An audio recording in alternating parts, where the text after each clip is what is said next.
चलिए दोस्तों बात करते हैं सिक्योर नई क्वेश्चन के बारे में। इस क्वेश्चन में एग्जामिनर ने कहा the mark price of an article is ₹550। A shopkeeper allow a discount of 20% and still get a profit of 10% if he sell it for ₹470।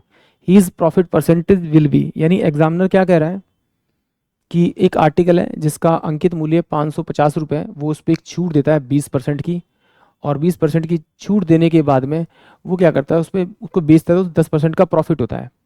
तो वो कह रहा है यदि उसे वो ₹470 में बेचे तो उसे क्या होगा, प्रॉफिट होगा या लॉस होगा, और वो अगर प्रॉफिट होगा तो उसका कितना होगा, ये एग्जामिनर ने मुझसे पूछा है। तो इसका मतलब है कि अगर मुझे किस तरह से इसका कॉस्ट प्राइस मिल जाए यानी क्रय मूल्य मिल जाए, तो मुझे नया वाला विक्रय मूल्य है, दोनों के अंदर से मुझे पता लग जाएगा कितने का मुझे प्रॉफिट या कितने का मुझे लॉस हो रहा है। बट यहाँ प्रॉफिट पूछा तो प्रॉफिट ही निकलेगा। तो चलिए आइए सॉल्व करते हैं। देखिए एग्जामिनर ने मुझे जो अंकित मूल्य दे रखा है वो ₹550 देखा है, ये मार्क प्राइस, और इस पर क्या डिस्काउंट दे रहा है, वो कितना आपको दे रहा है 20% का वो डिस्काउंट दे रहा है। 20% का क्या दे रहा है, डिस्काउंट दे रहा है। अगर 20% का वो डिस्काउंट देगा, इस पर आपका डिस्काउंट देगा तो उसका सेलिंग प्राइस मुझे मिल जाएगा, यानी इसका 20% निकाल के माइनस करूँगा, इससे अच्छा मैं 80% निकाल दूंगा। तो 80% निकाल दूंगा तो 80 में 100 आ जाएगा। ये मेरे पास में क्या आ गया, ये मेरे पास 5 इंटू में 8, ये मेरे पास जो वैल्यू आ गई वो वैल्यू क्या है मेरे पास में आपकी इसकी, ये आ गई मेरे पास में आपका सेलिंग प्राइस। अब वो इतने में बेच रहा है, जब इसको इतने बेच रहा है तो 10% का क्या हो रहा है, प्रॉफिट हो रहा है। तो अगर मैं इसे 100 अपोन में अगर मैं 110 कर दूं तो मेरे पास में ये क्या आ जाएगा, आपका कॉस्ट प्राइस आ जाएगा, सी पे आ जाएगा। इससे मेरा ये गया तो 11 पंजे 55, 5 अट्ठे 40, यानी कि उसने 400 रुपये में उसको खरीदा था, वो बेच रहा है कितने में, 470 में।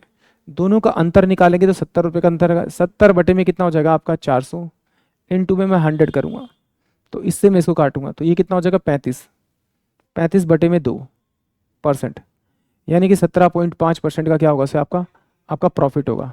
यानी कि ऑप्शन जो मेरे पास में आपका सी होगा वो इस क्वेश्चन के लिए करेक्ट हुआ। एक बार फिर समझते हैं इसको, ज़रा देखिए। एग्जामिनर ने क्या कहा कि भाई उसका जो सीपी है, मान लीजिए सीपी मान लेता हूँ कि सीपी मेरे पास में कितना था आपका 100 रुपये था, सीपी मेरे पास में 100 रुपये था, और उसको बेच कितने में रहा था, प्रॉफिट पे कितने, 10% के प्रॉफिट पे। तो इसका 10% निकाल 10 रुपये आएगा, तो इसका एसपी जो आएगा वो कितना आएगा आपका 110 रुपये आ जाएगा। ये 110 रुपये क्या है, इसका एसपी आ गया।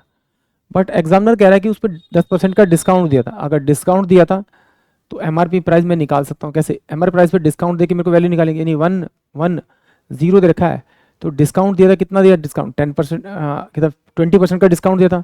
तो इसका मतलब है कि अगर 100 बाय में इसे मैं 80 कर दूंगा तो मेरे पास में क्या आ जाएगा, मुझे पे मेरे पास में मार्क प्राइस आएगा। इससे मैंने इसको काटा, तो जब मैंने इसको काटा तो ये मेरे पास कितना 1100 बटे में 8, ये मेरे पास में क्या आ गया, मार्क प्राइस आ गया।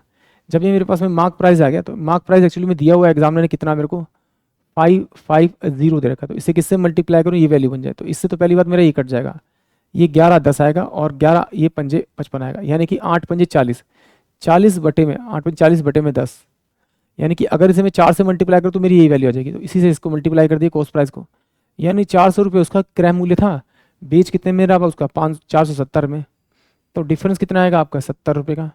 तो 70 बटे में 400 का 400 की क्रय मूल्य नीचे आएगा, इनटू में 100 करूँगा तो मेरे पास में प्रॉफिट परसेंट जाएगा। इससे मेरा ये गया आपका, तो ये कितना आ जाएगा 17.5% का प्रॉफिट आएगा, यानी कि ऑप्शन जो सी होगा वो इस क्वेश्चन के लिए करेक्ट होगा। आई होप आप सभी को क्वेश्चन समझ में आया होगा।